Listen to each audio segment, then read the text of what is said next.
Morning, જય Shri Krishna. New બ્લોગમાં સૌનું સ્વાગત છે. વાગ્યા છે 10 અને બહાર જો પક્ષીઓનો કલરવ ચાલુ છે. શનિવાર છે. કષ્ટભંજન દેવની જય. અને અહીંયા મમ્મી પપ્પા બેસી ગયા છે. મમ્મી ત્રોફું પીવે છે. પપ્પા good morning. Good morning. Good morning. જય શ્રી ગુડ કૃષ્ણ. મોર્નિંગ, જય શ્રી કૃષ્ણ. અને દિરાવી શું કરવા ગઈ? દિરાવીને છે ને પપ્પા જેવો ચાંદલો કરવો હતો એટલે લેવા ગઈ છે મંદિરમાં. મારે એઝ ઓલવેઝ નાવાનું બાકી છે. 10 વાગ્યા છે. દિરાવી આવી. Good morning. જય શ્રી કૃષ્ણ. લાઈ ચાંદલો ઓલું પેલું કંકુ કરી દીધો. દેખાડ. વાહ. હાલો હું બી આજ નાઈ લો. આજ શનિવાર છે અને આજે આવવાના છે દિરાવીના પપ્પા એટલે મારા સસરા અને મારા સાળા સાહેબ જય. દિરાવીના મમ્મી એમને ગવર્મેન્ટ જોબ છે એટલે રજા નથી મળી એટલે એ કદાચ નહીં આવે, નક્કી નથી, પણ ઉત્તરાયણમાં મોજ કરવા માટે આવવાના છે. હવે પપ્પાને કંઈક કહેવું છે તો ચલો પપ્પા. સોમાન હંમેશા છે ને સોમાન પાઘડીનું હોવું જોઈએ, પગરખાનું નહીં. પગરખા 50,000 કે લાખના પહેરો ને તો એને બહાર જ ઉતારવા પડે, મંદિરની બહાર જ ઉતારવા પડે. પાઘડીનું સોમાન હોવું જોઈએ એટલે પાઘડી જેવા બનો હંમેશા. એટલે કિંમત પૈસાની નથી. પૈસાની નથી, તમારા સોમાનની કિંમત. તમે કેવું કામ કરો છો એ મહત્વનું છે. તમારી પાસે કેટલા પૈસા છે એ મહત્વનું નથી. પૈસા તો આજે છે, કાલ નથી. શું કેવું તમારે આના ઉપર? સાવ સાચી વાત. પપ્પા બોલ્યા શું કેવું છે? એકદમ પરફેક્ટ. એકદમ પરફેક્ટ. ઓકે, હિન્દી મસ્ત કરીએ. ઓકે. અને આજ નાસ્તામાં શું છે બોલો? નાસ્તામાં આજે મસાલાવાળી ભાખરી છે, વઘારેલી બ્રેડ છે અને ચા દૂધ. ચા દૂધ. ઓકે. અને હર્ષિલભાઈ આજે ઘરે જ છે, પણ એ હેર કટિંગ માટે ગયા છે. તમે જોયા હશે કે એના હેર સખત લાંબા થઈ ગયા હતા. હવે જોઈએ કેવા વાળ કપાઈને આવે છે. કીધું છે કે શોર્ટ રાખે, પણ હવે જોઈએ, આવે પછી ખબર પડે કેવા છે. નાસ્તો રેડી છે. મસાલાવાળી ભાખરી, ચા, મરચા અથાણું અને બ્રેડ, મસાલા બ્રેડ. પપ્પા ચાલુ થઈ ગયા છે અહીંયા. હવે અહીંયા છે અમારા માસી. ક્યાં ગયા? આ મારા માસી છે સુરતથી. જય સ્વામિનારાયણ. ઓલા બે ક્યાં ગયા? નોટ દેખાડો તો. ક્યાં છે? દેખાડો તો, મોઢું દેખાડો, થોબડું.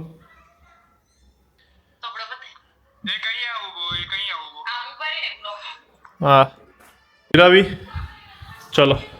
ઓ હર્ષિલભાઈ આજે આ વાળ કપાવીને આવ્યો છે. હા, તાજી વાસી. એક જ હોય ને? બધી જ વાસી. બધી વાસી. તાજી વાસી. જો આ નિકોલ, હું, હર્ષિલ અને દિરાવી નીકળી ગયા છીએ જવા માટે. ભૂખ નથી લાગી એટલે પહેલાં જઈએ છીએ ડીમાર્ટ. થોડી શોપિંગ કરવી છે હે ને, અને પછી જઈશું જમવા. અત્યારે વાગ્યા છે 1:30 જેવું થયું છે તો જઈએ. ઓપ્સો કદાચ ખુલ્લું હોય કારણ કે અમે જે ખાવાના છે એ લારી છે, લારીવાળો છે, પણ આજ શનિવાર છે એટલે કદાચ 2 વાગે બંધ થઈ ગયું હશે. જો નહીં થયું હોય તો 2 વાગે જઈશું. હા જો મસ્ત કાલે ઉત્તરાયણ છે એટલે બધી જગ્યાએ જો દેખાશે તમને લારીઓ બધી, પતંગની બધી. જો તમે બધા ક્યાંના કમેન્ટ કરતા હતા કે દિરાવીના મમ્મી પપ્પા ક્યાં છે? આ લ્યો. હા જો આવી ગયા ને દિરાવીના પપ્પા, એનો ભાઈ જય. એમ બધા કે કરે છે કે દિરાવી હજુ અમદાવાદ કેમ છે, કેમ ઘરે નહીં ગઈ? દિરાવી કે ઉત્તરાયણ કરવા રોકાય છે. હા, તો જય પણ ઉત્તરાયણ કરવા આવ્યો છે અહીંયા. તો હવે 2 દિવસ અહીંયા જ રહેવાના છે અને મોજ કરવાની છે. જોતા રહ્યો. જો અહીંયા પતંગ ચાલુ છે. દિરાવી જય. દિરાવી અહીંયા આવી. તને પતંગ ચગાવતા આવડે કે શું આવડે? તને ફિરકી પકડતા આવડે? તને લૂંટતા જ આવડે ખાલી? તો કાલ તારા પતંગ લૂંટીને આપવાના, બરાબર? ઓકે. હા, પણ હું એવી રીતે લૂંટું કે હું જ્યાં ઊભી હોઉં ત્યાં દોરી આવે ને તો જ પકડું. વધારે એક્સ્ટ્રા એફર્ટ નાખીને આમ કરવા ના જાઉં. તો ઊભો ઊભો જ્યાં તારા બાજુમાં આવી જોઈએ એવું ના ચાલે. મારા ચાલ નસીબ એવા છે કે હું જાઉં ને હાથમાં આવતી સુરતમાં અમદાવાદ વાહ. અહીંયા હર્ષેલ ને બધી એનું ગ્રુપ બધું ત્યાં સામે જ આવે.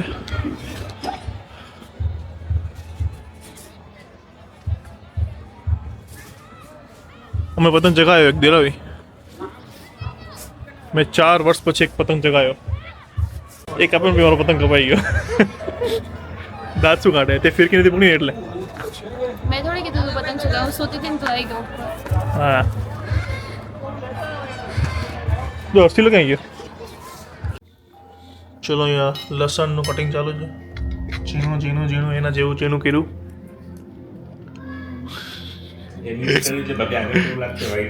શું બનાવે છે? સેવ ટમેટાનું શાક અને ભીંડાનું શાક. ભીંડાનું શાક. હા દહીંવાળું. એ ખબર નહીં. આ બધા જો બેહી ગયા છે અહીંયા. દહીંવાળું મેં નથી ખાધું ક્યારે. કેવું ખાવું છે? દહીંવાળું કે કડકડિયું? મેં તો Happy birthday to you. Happy birthday to you. Happy birthday dear Raula. Happy birthday to you. આ ખાઈ ગયો છે ઈ. આજે વારો આવ્યો નથી ને ખાઈ છે. ઈ બે નથી. ભાઈ તમારો વારો આવશે શાંતિ રાખો. ઠીક રાખ જ ગાળીને. ઓય. પકોડા. ચાલુ રાખ્યું હતું.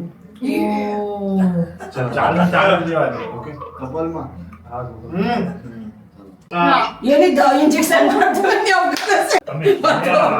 લગાય એને તો દેખ બાપાને ઓલું નહીં ખાઈ લે પેલા ઉતાર લે પછી ખાઈ લે પેલા. આવી ગયો. હર્ષિલ તું તો જા. આ અભિભાઈ આવ્યા છે. પછી આમાં રેડ ચાલુ કર્યું. બ્લેક આ હાથ પકડી લો. અભિભાઈ નરસિંહભાઈ પેલો ને ચોકો વાળું. નો આવડે અમે પછી આમાં કરી દો.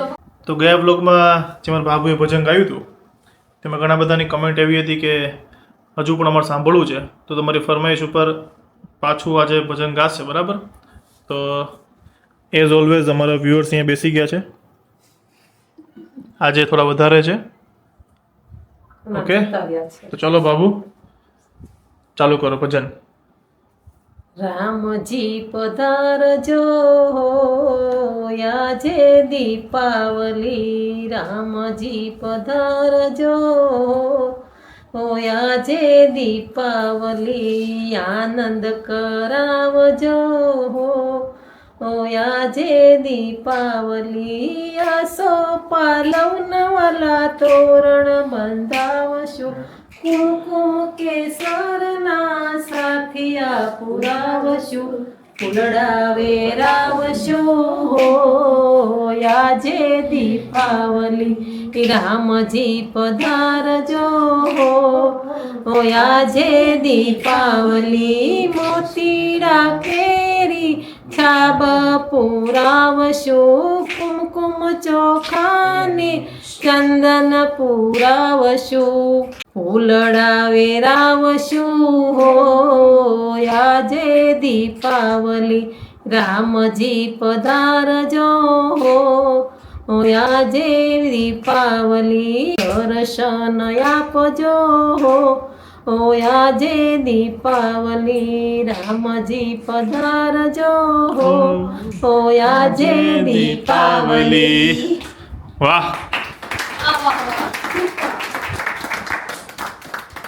કમેન્ટ કરજો કેવું ભજન લાગ્યું છે. તો ચાલો આજનો બ્લોગ અહીંયા પૂરો થાય છે. તો તમને ખબર છે શું કરવાનું છે? જો ના ખબર હોય તો સાંભળી લ્યો. લાઈક કરજો, કોમેન્ટ કરજો, શેર કરજો, સબસ્ક્રાઇબ કરજો. ઘંટડી દબાવવાનું ભૂલતા નહીં ભાઈ. તો મળીએ કાલે નવા વિડીયોમાં. ત્યાં સુધી ખુશ રહેજો, ખુશ રહેવા દેજો. બાય.